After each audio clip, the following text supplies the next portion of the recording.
সব কাজ ধুইয়া মুইসা পরিষ্কার কইরা আমাকে খাবার খাওয়াইয়া দিয়া এরপরে গেছে। কখন আসছিল? বলে আজকে আজানের পরে, নামাজের একটু আগে আসছিল। হযরত ওমর পরের দিন আবার আজান দেওয়ার সঙ্গে সঙ্গে রওনা দিয়ে বিধবার ঘরে চলে গেছে। যায় দেখেন বিধবার ঘরের কাজ সব শেষ। আরে কি নেতা হওয়ার জন্য কাজ দিয়ে আগে প্রতিযোগিতা, না আগে নেতা হওয়ার পারমিশন? না, আগে কাজ করো, আগে কাজ করো পরে নেতা হও। ইসলামের পরিষ্কার ফর্মুলা। আমি ইসলামের ফর্মুলা বলতেছি, কারো বিরুদ্ধে না।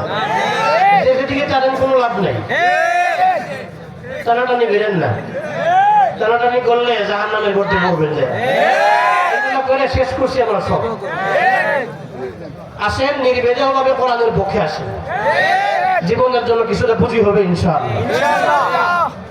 হযরত ওমর রাদিয়াল্লাহু আনহু চিন্তা করলেন এইভাবে পারা যাবে না।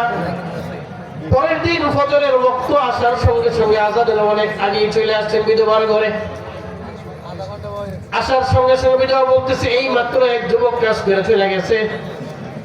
বলে হায় হায় সর্বনাশ, আমি কি এই বিধবা মার কোনো খেদমত করতে পারবো না?